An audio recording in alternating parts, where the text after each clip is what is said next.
자, 그 가운데 어제 알릴리오 혹시 보셨는지 모르겠는데 유시민 작가의 말이 저랑 생각이 똑같습니다. 그러니까 뭐냐면 그러니까 생각이 똑같다는 개념은 뭐냐면 생각이 이제 이런 축이 있는 거예요.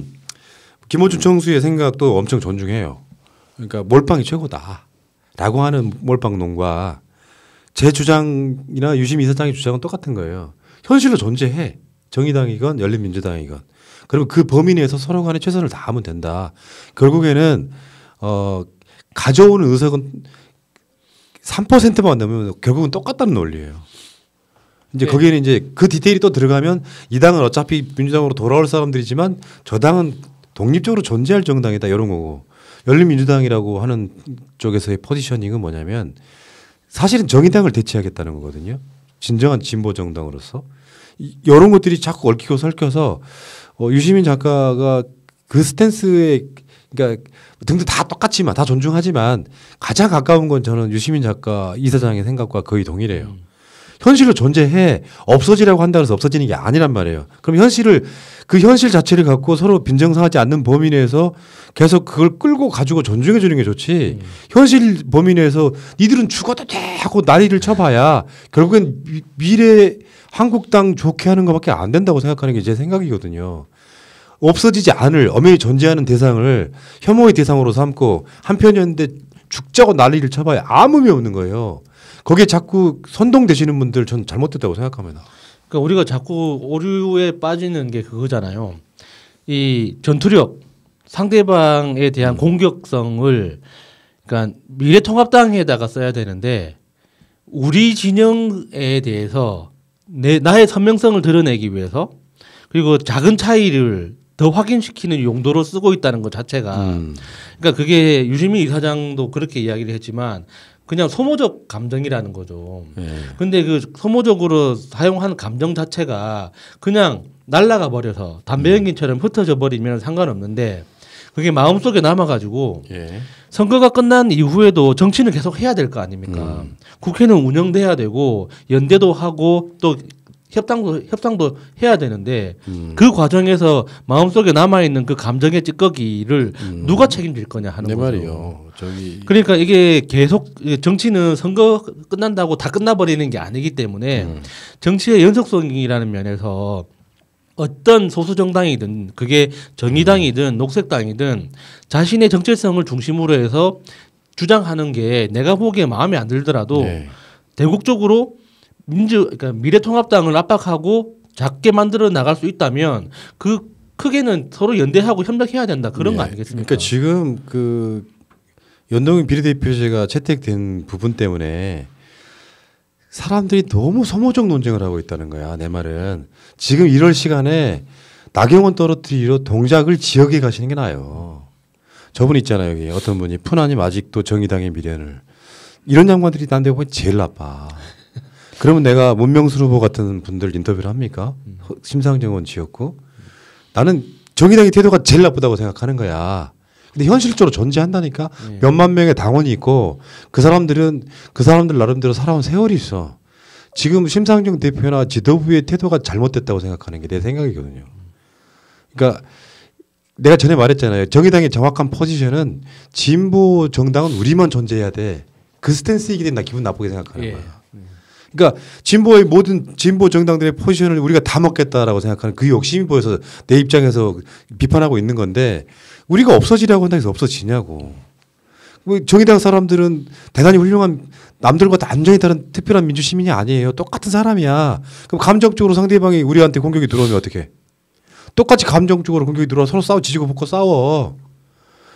나는 정의당의 미련을 둔 적이 없어요. 그렇게 말씀하시지 말라. 그게 가짜 뉴스라고. 아니 근데 사람들이 이해하는 게 잘못된 부분이 그런 것 같아요. 그러니까 정의당을 응원을 해서 정의당을 지지하는 게 아니라 사실은 민주당 입장에서 민주당에게 득이 되려면 정의당을 데리고 오는 게 맞는 거였거든요. 근데 저도 그 부분을 착각했었는데 나중에 알고 나서 그 말이 맞다는 걸 알았다는 거니까 그것에 대해서 착각하시는 분들이 그런 이야기를 하는 거예요. 그러니까 그런 식으로 해서 이렇게 상대방 말이 결이 이만큼 있는데 특정 한 지점만 갖고 너는 정의당 지지자지하고 낙인 찍는 게 제일 나쁘다고.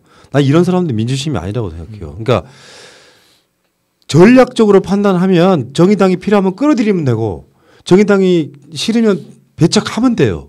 근데 거기에 대한 비교 분석을 할 때 정의당을 조금만 좋게 표현해주면 너 정의당 지지자는 이런 사람들이 어떻게 민주시민이라고 할 수가 있어요. 그런 사람들은 지능이 낮다고 봐야 되기 때문에 그 좀 예쁘게 봐주면 돌고래? 그러니까 지금 정의당 농지는 의미가 없다니까. 내가 오죽했으면 심상정 지역구의 민주당 후보를 인터뷰할 정도냐고. 아니 무조건 민주당 편 들으라고도 말이 안 되는 거야. 민주당이 잘못한 거 있으면 비판해야지. 버리지 않는 범위 내에서 잘못 가고 있으면 아까 그 녹색당 민중당 논쟁이 그런 거하고 똑같은 거지. 그러니까 내가 정치인들이 잘못하는 게 이런 부분이라고 생각해. 정치인들이 가이드라인을 딱 잡아놓잖아요. 그러면 어떤 비판도 없이 그게 무조건 따라가는 추종 세력이 있기 때문에 논란이 생기는 거야. 그러니까 같은 내부적으로 뭔가 이 정치 리더들 특히 정치인들은 그래서 말 언행을 신중해야 되는 거거든요. 지지자들끼리 갈라놓는 가이드라인을 만들어준다고. 그러니까 이런 지점에서는 지금 비례연합에 관련해 가지고 가장 태도가 나쁜 건 전 일바 정의당이라고 보는 거예요. 그리고 나머지 부분들에 있어서는 시민을 위하여 같은 경우는 제가 봤을 때 가장 영리한 거예요. 미리 정당 만들어 놓고 타기만 하게 만들어준 영리한 거라고 생각이 들고 지금 그러니까 저기 정치개혁연합 같은 경우는 뭐랄까 너무 늦었죠 일단은. 거기다가 하나 모르는 게 있어요. 민주당은 다 양보해야 돼. 그러면서 민주당 지지층한테는 별로 구비가 당기지 않는 그 형태로 넘어가 버리기 때문에 오히려 거기에 지지를 얻기가 힘든 부분도 있다는 거예요. 전략적으로 미스. 실제로 표를 찍어주는 사람의 90%는 민주당 지지층인데 민주당한테 뭔가 좀 더 도움이 되게끔 한다는 뉘앙스가 있어야지. 왜 사람이 가식적으로 사냔 말이야. 민주당이야 당연히 이렇게 말할 수 있죠. 진보 정당들의 원내 진출을 돕기 위한 용도로 쓰겠다라고 이야기할 수 있지만 지지층은 그게 아니라고. 그렇죠. 민주당에서 한 명이라도 더 나왔으면 좋겠다 하면 그걸 전략적으로 이용해 먹을 줄 알아야 되는 거고요. 열린민주당은 내가 봤을 때는 유시민 작가도 말씀이 맞는 이야기가 그거예요. 3%만 넘을 수 있다면 지금 현재로서는 넘을 수 있다면 이미 정당이 만들어져서 활동하고 있는 정당에 대해서 니들 없애라고 막 혐오를 써가면서까지 욕할 필요가 뭐 있냔 말이야. 지금 손혜원이나 정봉주나 이런 분들이 이렇게 우리의 공격을 받아야 될 정도의 사람들은 아니에요. 난 내가 봤을 때 인터뷰를 했던 이유 중에 하나가 그런 건데 이런 분들이 그나마 어떤 생각이 있겠지라고 생각하는 이런 분들을 들어줌으로써 지금 여론조사가 그렇게 나오고 있잖아요. 사표는 안 되겠겠다. 예. 뭐 욕심 부리자면 더 많은 의석을 가져갈 수도 있겠지만 가장 우려스러운 건 사표가 돼버리면 그 3% 이하는 날아가는 거지만 3% 이상으로 올라오는 그 숫자라면 사실상 전체 파이에서는 거의 비슷하다는 게 유시민 이사장의 생각이고 제 생각이고 다 똑같은 생각이잖아요. 예, 민주연구원 시뮬레이션 결과로도 한석 차이 나잖아요. 그러니까 정의당이 참여를 하고 열린민주당이 있고 없고 여러 가지 경우의 수를 따져봐도 결국에는 민주진영 전체 의석으로 합산을 하면은 한석 차이밖에 안 나거든요. 그러니까 사표는 없는 거예요. 그런데 이 시점에서 아까 말한 그 양반의 그 뭐 아직도 정의당에 대한 미련 못 버렸네 하는 그 방식이 가장 나쁘다는 게 뭐냐면은 헤어지더라도요 좋게 헤어져야 돼요. 그러니까 다시 말씀드리면 지역구 선거가 망가질 수 있다는 우려가 그런 것들이었다고. 난 몰라 민주당 떨어뜨리는데 올인할 거야 될 수 있단 말이야 사람이기 때문에. 정치인들도 마찬가지지만 지지자가 똑같다. 그래서 지금부터는 개 닭 보듯이 해야 된다고. 정의당 찍지 마세요. 정의당 나쁜 놈들이 할 필요가 없다고. 그냥 정의당은 정의당 선거하게 내버려 두는 거예요. 다만 우리가 자꾸 정의당을 혐오하지 않아도 문명순 후보하고 심상정 후보 그 여론조사에 나오잖아요. 네. 민주당 지지층이 80% 이상이 그중에 몇 %가 정의당을 찍어주던 그 습관이 없어져 버리면 결국 손해보는 건 정의당이에요. 그러니까 결국에는 서로 간에 싸우지 않는 범위 내에서 개 닭 보듯이 하는 관계로 가면 결국엔 정의당이 소멸할 텐데 나 솔직히 그렇게 보거든. 왜 소멸할 수밖에 없냐면은 의석을 뭐 5%에서 7% 가져가서 5석 가져오면 지금까지 열 몇 석을 가질 수 있는 저로의 기회를 날려버린 지도부가 되는 거잖아요. 예. 정의당은 급격히 소멸할 거예요. 근데 이런 상태에서 정의당에 대해서만 막 증오의 말들을 퍼붓고 열린민주당의 증오 말들을 퍼붓고 해보면 무슨 의미가 있냐고. 지금은 내가 지지하는 정당 지지만 하세요. 진짜로. 내가 주구장창 주장했던 거예요. 그리고 공수처, 문재인 대통령 지지율, 선거개혁, 웬만한 개혁, 4+1에 정의당 없습니까? 민생당 없습니까? 그래도 개혁 세력이라고 부를 수 있잖아요. 실컷 써먹고 무조건 니들 나가 꺼져 할 수 있나? 사람이 속마음만 갖고 있으면 돼. 민주당 비례대표가 더 많아졌으면 좋겠다. 솔직히 말씀드렸잖아. 근데 그런 정당들 꼴보기 싫어도 지금 이 시점 딱 4주 남은 시점에서는 그냥 우리 이야기만 해도 충분하다고 생각하는데 그러니까, 왜 이렇게 몰려다니냐 그러니까 말이야. 푸나님 말씀은 그거잖아요. 그렇게 정의당에 대해서 비난의 이야기를 하시는 분들의 마음이 잘못됐다는 게 아니라 참자는 거잖아요.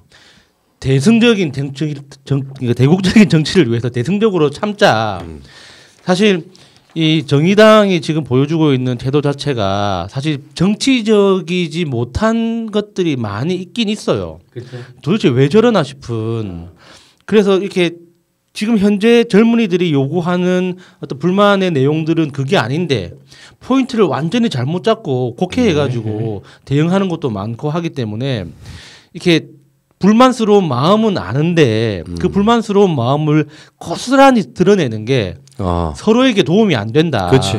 그러니까 가만히 참고 한 소끔 이게 좀 참아도 결과는 우리가 생각하는 대로 나올 거기 때문에 예.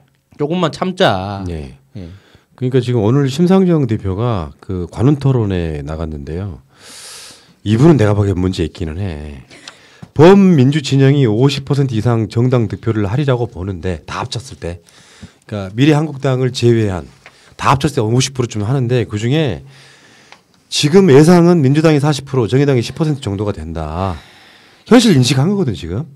그러니까 원래 예상대로 연대가 됐다고 하면 정의당이 상당 부분 민주당의 그 지지자들의 표를 흡수할 수 있는 방법은 여러 가지가 있었어요. 특히 이제 비례연합에 참여했다면 예. 상당 부분 자신들이 지분을 확보할 수가 있었단 말이야.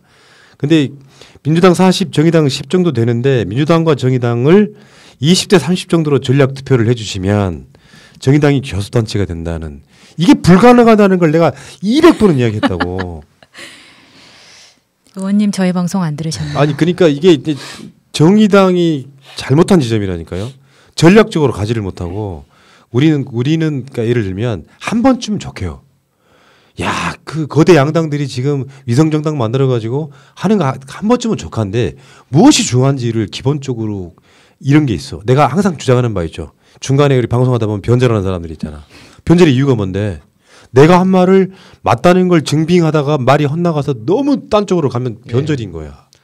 그러니까 저는 이제 방금 우리가 정의당에 대해서 너무 과도한 언어를, 감정적 언어를 사용함으로써 서로의 마음에 상처 주는 건 하지 말자고 했기 때문에 이 정의당 심상정 의원의 이 발언에 대해서 굉장히 화가 나지만 그 화는 4월 15일 이후로 미루기로 하고, 이런 전략 투표라는 건 불가능한 거예요. 사실상 우리가 마차님하고 이제 기표소에서 만나가지고 마차님은 정의당 찍어주세요, 저는 민주당 찍을게요 하고 들어갈 수 있습니까?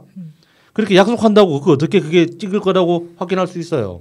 말이 안 되는 거잖아요. 그동안 정의당이 가지고 그 정의당이 받았던 그 표의 상당 부분이 민주당 표라는 거 알고 있고 그게 너무 당연하다는 걸 전제로 그동안 정의당에서 유명한 이름 꽤나 날렸던 의원이나 전직 의원들이 언론에 나와서 인터뷰할 때마다 원론적인 이야기로 어떤 이 미사 요구를 동원해가지고 말을 돌려막았지만 결국에는 거기에 숨어있는 그 속사정이 너희들 그래봤자 결국에는 정의당 찍을 거잖아. 그렇게 말 심하게 해봤자 결국에는 찍을 거는 정의당밖에 없는데 너희들 왜 그러니? 라는 속내가 너무 뻔하게 보였거든요. 그렇지, 그렇지. 그러니까 지금 심상정 의원도 이게 자기가 이제 코너에 몰리니까 그냥 노골적으로 이야기한 것밖에 없는 건데 지금은 정치 지형이 완전히 변한 거예요. 완벽하게 너무 확실하게 변한 게 선관위가 미래한국당 받아주는 순간 다 변해버렸어요.